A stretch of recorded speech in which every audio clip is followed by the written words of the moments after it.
Cie, dua, tiga. Dan sana sadanya, jangan lupa sebelum tonton video ko, tekan tombol subscribe dan aktifkan lonceng notifikasi supaya dan sana bisa menonton video-video terbaru dari kami. Komen serta share ke kawan-kawan ya.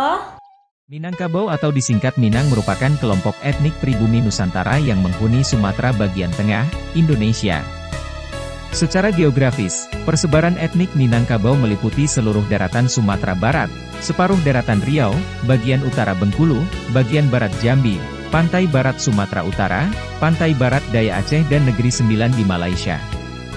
Minangkabau merujuk pada entitas kultural dan geografis yang ditandai dengan penggunaan bahasa, adat yang menganut sistem kekerabatan matrilineal dan identitas agama Islam.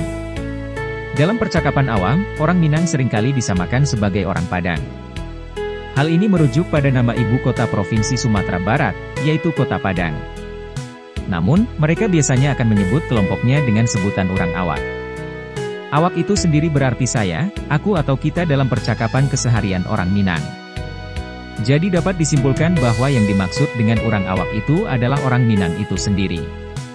Menurut Nafis, Minangkabau lebih merujuk kepada kultur etnis dari suatu rumpun Melayu yang tumbuh dan besar karena sistem monarki serta menganut sistem adat yang dicirikan dengan sistem kekeluargaan melalui jalur perempuan atau matrilineal, walaupun budayanya sangat kuat diwarnai ajaran agama Islam.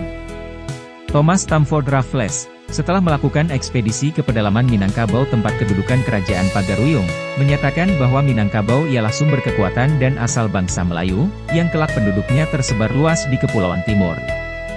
Masyarakat Minang bertahan sebagai penganut matrilineal terbesar di dunia. Selain itu, etnis ini telah menerapkan sistem protodemokrasi sejak masa pra-Hindu dengan adanya kerapatan adat untuk menentukan hal-hal penting dan permasalahan hukum. Prinsip adat Minangkabau tertuang dalam pernyataan adat Basandi Syarak Basandi Kitabullah, adat bersendikan hukum, hukum bersendikan Al-Quran, yang berarti adat berlandaskan ajaran Islam. Orang Minangkabau sangat menonjol di bidang perniagaan, sebagai profesional dan intelektual. Mereka merupakan pewaris dari tradisi lama kerajaan Melayu dan Sriwijaya yang gemar berdagang dan dinamis. Lebih dari separuh jumlah keseluruhan anggota masyarakat ini berada dalam perantauan. Diaspora Minang pada umumnya bermukim di kota-kota besar, seperti Jakarta, Bandung, Pekanbaru, Medan, Batam, Palembang, Bandar Lampung dan Surabaya. Di luar wilayah Indonesia, etnis Minang terkonsentrasi di Kuala Lumpur, Seremban, Singapura, Jeddah, Sydney dan Melbourne. Masyarakat Minang memiliki masakan khas yang populer dengan sebutan masakan Padang yang sangat digemari di Indonesia bahkan mancanegara. Minangkabau perantauan merupakan istilah untuk orang Minang yang hidup di luar kampung halamannya. Bagi laki-laki Minang merantau erat kaitannya dengan pesan nenek moyang Karatau Madang di Hulu Babuah Babu Ngobalun, anjuran merantau kepada laki-laki karena di kampung belum berguna. Dalam kaitan ini harus dikembangkan dan dipahami, apa yang terkandung dan dimaksud satinggi-tinggi tabangnyo bangau baliaknyo ke akubangan juo, setinggi-tingginya bangau terbang, kembalinya ke kubangan lagi. Ungkapan ini ditujukan kepada orang Minang agar selalu ingat pada ranah asalnya. Merantau merupakan proses interaksi masyarakat Minangkabau dengan dunia luar. Kegiatan ini merupakan sebuah petualangan pengalaman dan geografis, dengan meninggalkan kampung halaman untuk mengadu nasib di negeri orang. Keluarga yang telah lama memiliki tradisi merantau, biasanya mempunyai saudara di hampir semua kota utama di Indonesia dan Malaysia. Keluarga yang paling kuat dalam mengembangkan tradisi merantau biasanya datang dari keluarga pedagang pengrajin dan penuntut ilmu agama. Para perantau biasanya telah pergi merantau sejak usia belasan tahun, baik sebagai pedagang ataupun penuntut ilmu.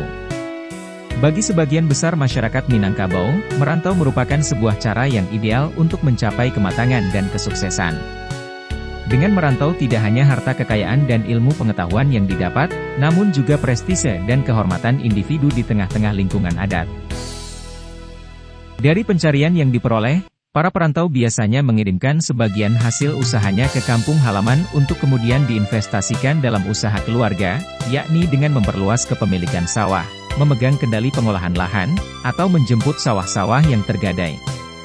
Uang dari para perantau biasanya juga dipergunakan untuk memperbaiki sarana-sarana nagari, seperti masjid, jalan, ataupun pematang sawah. Etos merantau orang Minangkabau sangatlah tinggi, bahkan diperkirakan tertinggi di Indonesia.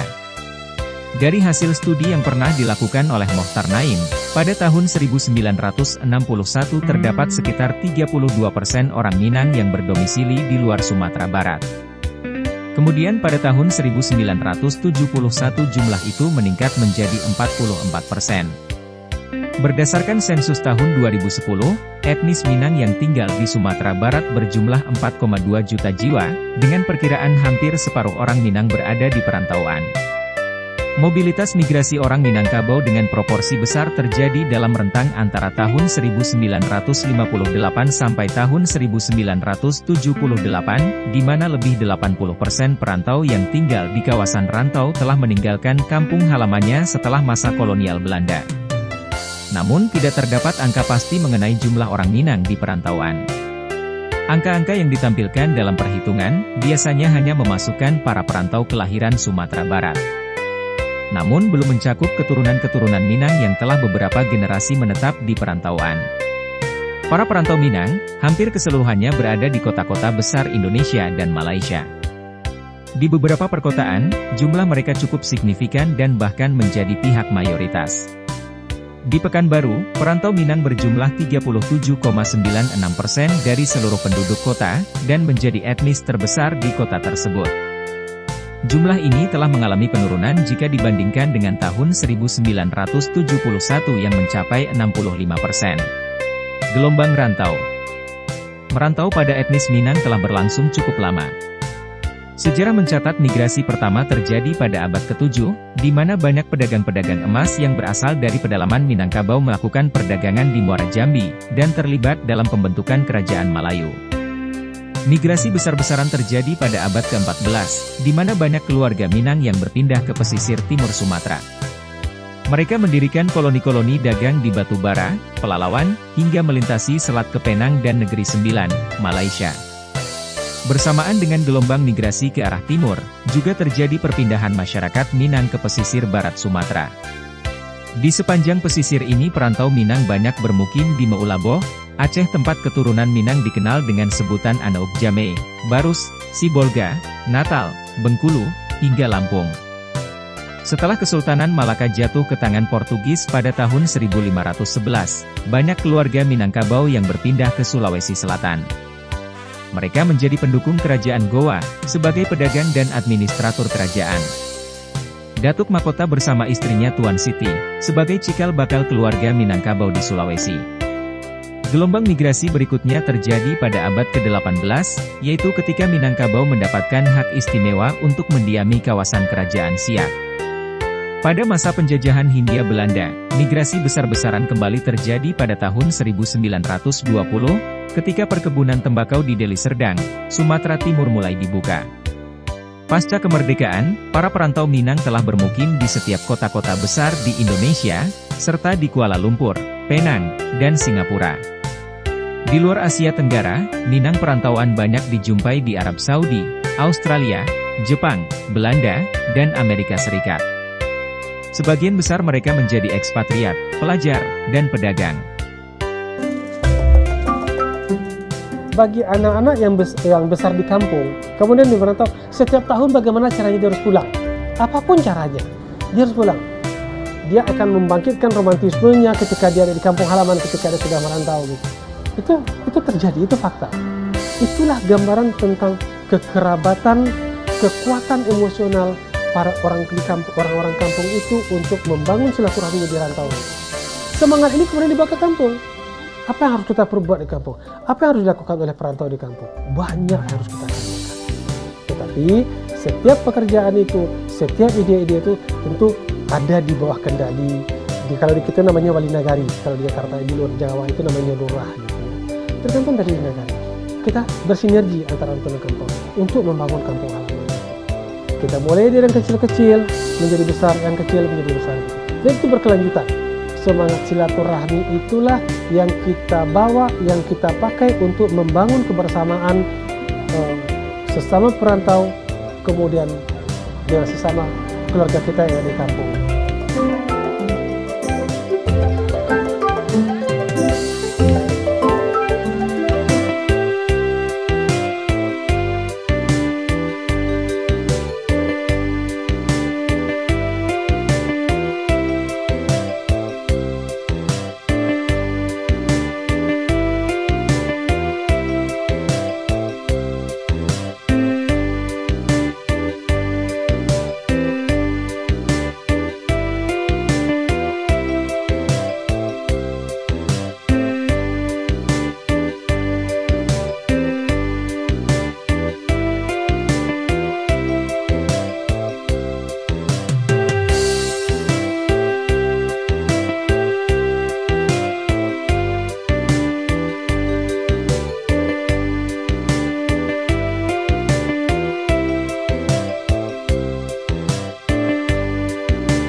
Sejarah dan kiprah orang Minang pertama kali merantau ke Jakarta. Etnis Minangkabau atau populer disebut Urang Awak, terkenal akan budaya merantau yang sangat kental. Hampir seluruh provinsi di luar Sumbar, selalu ada populasi Minangnya. Salah satu yang cukup banyak, berada di Jakarta. Di sini, etnis Minang tak hanya berkembang, tapi juga memberikan pengaruh bagi peradaban. Budayawan Betawi Ridwan Saidi lewat channel YouTube Macan Idealis mengatakan, Urang Awak tercatat pertama kali datang ke Betawi pada tahun 1521. Kala itu, ada perjanjian antara Portugis yang berkedudukan di Malaka dengan Kerajaan Sunda. Portugis mengirim utusan yakni Syah Bandar Pelabuhan Malaka, yang bernama Kasim. Ia merupakan Urang Awak dari Kerajaan Paguruyung. Hasil dari perjanjian tersebut, Kasim dan pengikutnya mendapat tempat tinggal di Betawi, penduduk menamainya dengan Waaitem. Dipanggil Waaitem karena dia adalah jagoan, pada masa itu untuk menjadi Syah Bandar Pelabuhan, mesti seorang jagoan, ungkap Ridwan Saidi, dilansir dari katasumbar.com. Onde. Kasim dan pengikutnya yang menetap, mulai mempengaruhi peradaban Betawi, mereka sering mengucap kata, onde, saat mengekspresikan sesuatu. Orang-orang Betawi, kemudian menanyakan apa arti kata, onde, mereka menjawab artinya adalah mengagumkan. Kemudian, ketika diciptakan kue dari tepung beras, dalamnya ada gula Jawa dan dikasih kelapa, disebut onde-onde, itu berasal dari kata, onde, Minang, ucap Ridwan Saidi. Tak hanya itu, pengaruh kata, onde, terus meluas di Betawi, terutama untuk sebuah patung besar yang diarak ketika panen, yaitu ondel-ondel. Jadi ondel-ondel itu terpengaruh dari bahasa Minang onde, yang dalam dialek Betawi ditambah akhiran liter. Itu artinya yang mengagumkan, terangnya. Nah, di situ sudah ada pengaruh-pengaruh bahasa ya. Oke. Karena orang-orang Minang yang di sini disebut orang Awak. Orang Awak ya, Pak? Nah, di sini, orang sini Awak, kemudian hari disebut orang Padang. Oke. Itu sering mengucapkan ekspresi onde kan gitu. Onde. Nah, rupanya akhirnya orang Betawi nanya-nanya artinya apa itu? Itu artinya mengagumkan. Iya. Maka ketika diciptakan sebuah kue, ya kan, dari tepung beras, dalamnya gula Jawa dan dikasih kelapa, disebut onde-onde. Onde-onde, Be. Onde-onde. Jadi itu asal katanya dari kata onde, Minang. ucapan orang Minang ngomong onde. Onde. Kemudian dari onde juga itu dinisbatkan kepada boneka besar yang biasa diarak-arak kalau panen, dinamakan ondel-ondel. Ondel-ondel. Ya, onde dengan akhiran L. Di Jakarta itu dalam gramatika Jakarta ada akhiran L. Oke. Ondel-ondel menjadi artinya yang mengagumkan. Gitu. Jadi ondel-ondel dari bahasa Minang ceritanya. Masa berjalan terus, di awal abad 19, di Betawi yang kala itu sudah bernama Batavia, berdiri sebuah sekolah, dan lulusan pertamanya adalah Urang Awak.